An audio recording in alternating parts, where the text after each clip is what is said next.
অবশেষে বাংলাদেশ দল আফগানিস্তানকে বাংলা ওয়াশ করতে সক্ষম হলো। Congratulations two Bangladesh cricket fans. অনেক অনেক অভিনন্দন বাংলাদেশ ক্রিকেট দলকে, কেননা এই সিরিজটা অনেক বেশি গুরুত্বপূর্ণ ছিল এবং বাংলাদেশ ক্রিকেট ফ্যান্সদের নিকট অনেক বড় একটা প্রতিশোধের মঞ্চ।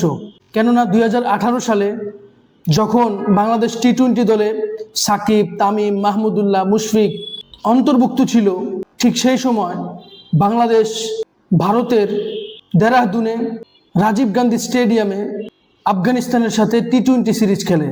যদিও আফগানিস্তানের হোম ভেন্যু তখন নির্দিষ্ট ছিল না। ওই সিরিজে আফগানিস্তান সবেমাত্র ক্রিকেটে তাদের নামডাক উঠছিল। ঠিক ওই সময় বাংলাদেশ দলকে তারা 3-0 হোয়াইট ওয়াশ করে। আমার খুব ভালো করে মনে আছে, মুশফিকুর রহিম লাস্ট টি-20তে করিম জান্নাতকে 19 নম্বর ওভারে 5 বলে 5টা 4 মারেন।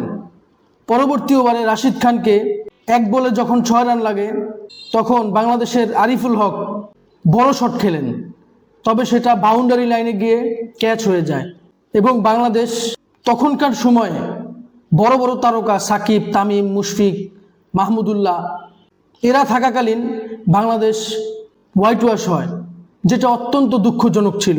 এবং আফগানিস্তানের এই ডমিনেট এটা বাংলাদেশ ক্রিকেটকে হতাশ করেছিল। ওই ম্যাচে মুজিবুর রহমান, রাশিদ খান, মোহাম্মদ নাবিরা ছিল। এই সিরিজে মুজিবুর রহমান, রাশিদ খান, মোহাম্মদ নাবিরাও আছে। তবে এটা বাংলাদেশ ক্রিকেট ফ্যান্সরা একটা বড় প্রতিশোধ বলে মনে করছে। অসাধারণ ক্রিকেট খেলেছে বাংলাদেশ দল। সত্যিকার অর্থে সাইফ হাসান কত বড় মাপের প্লেয়ার এবং সাইফ হাসান যে কতটা পরিপক্ক হয়ে তারপর ন্যাশনাল টিমে এসেছে, এটা বোঝা যায় যখন 13 নম্বর ওভারে Mujeeb Zadran back to back Zakir Ali Anik এবং শামীম হোসেন পাটোয়ারিকে আউট করে ফেলে।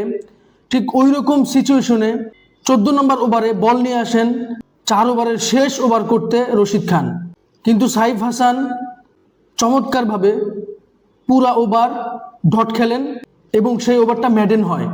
এই যে গেম অ্যাওয়ারনেস, এই যে ম্যাচ সিচুয়েশন, ম্যাচ সিনারিও বুঝে নিয়ন্ত্রণের ভিতরে ক্রিকেট খেলা, এটাই তো বাংলাদেশ দল চেয়েছিল, এইটারই তো বাংলাদেশ দলের অভাব। এই যে কিছু কিছু ভুল, এগুলো যদি বাংলাদেশ এশিয়া কাপে পাকিস্তানের সাথে না করতো, তাহলে হয়তো বাংলাদেশ ফাইনাল খেলতো এশিয়া কাপে। বাট যেটা চলে গেছে সেটা চলেই গেছে, সামনে আমাদের বিশ্বকাপ। তবে বাংলাদেশ ক্রিকেটে এত বেশি ডমিনেট করা, 60টা ছক্কা মেরেছেন, 3টা বল স্টেডিয়ামের বাইরে চলে গেছে। সাইফ হাসানের যে শট এবং সাইফ হাসানের যে গেম অ্যাওয়ারনেস অনেক বেশি প্রশংসার যোগ্য। অসাধারণ ব্যাটিং করেছেন সাইফ হাসান। শুধু এই ম্যাচে না, এশিয়া কাপ থেকে শুরু করে যখনই সাইফ হাসান সুযোগ পেয়েছেন নিজেকে মেলে ধরার চেষ্টা করেছেন এবং এই সুযোগটাকে তিনি 100% কাজে লাগাচ্ছেন। আমরা আশা করি সাইফ হাসান টি-20তে বাংলাদেশের অন্যতম ব্যাটিং ভরসা হবে। তবে আজকের ম্যাচ নিয়ে কথা বলতে গেলে সত্যিকার অর্থে বাংলাদেশ আজকে ডমিনেট করেছে, ওয়ান সাইডেডলি আফগানিস্তানকে হারিয়েছে। শুধুমাত্র 13 নম্বর ওভারে মুজিব জাদরানের ব্যাক টু ব্যাক 2টা উইকেট, জাকির আলী অনিক, শামীম হোসেন পাটোয়ারি যখন আউট হয়, তখনই মনে হচ্ছিল বাংলাদেশ হয়তো প্যানিক করে ফেলতে পারে। বাট না, সাইফ হাসান, নুরুল হাসান সোহান চমৎকারভাবে ডমিনেট করে বাংলাদেশকে জয়ের বন্দরে পৌঁছে দেয়।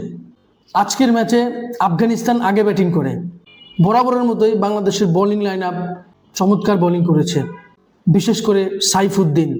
তার ওই নো বলটা যদি বাদ দেন, তাহলে 15 রান দিয়ে সাইফুদ্দিন 4 ওভার বল করে 3 উইকেট নিয়েছেন, চমৎকার বোলিং করেছেন। সেকেন্ড ম্যাচেও সাইফুদ্দিন ভালো বোলিং করেছিলেন।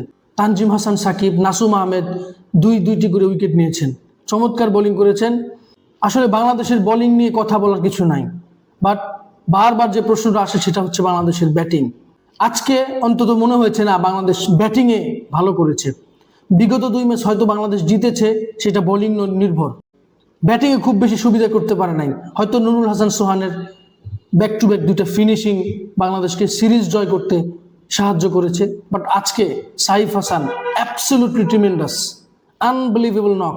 সাইফ হাসান যে 7টা 6 মেরেছে দেখার মতো। আমরা সাইফ হাসানের কাছ থেকে ভবিষ্যতে আরও সুন্দর ইনিংস দেখব। এই প্রত্যাশা আমরা রাখি। ভিডিওটি ভালো লাগলে লাইক, কমেন্ট, শেয়ার, সাবস্ক্রাইব করবেন। ধন্যবাদ।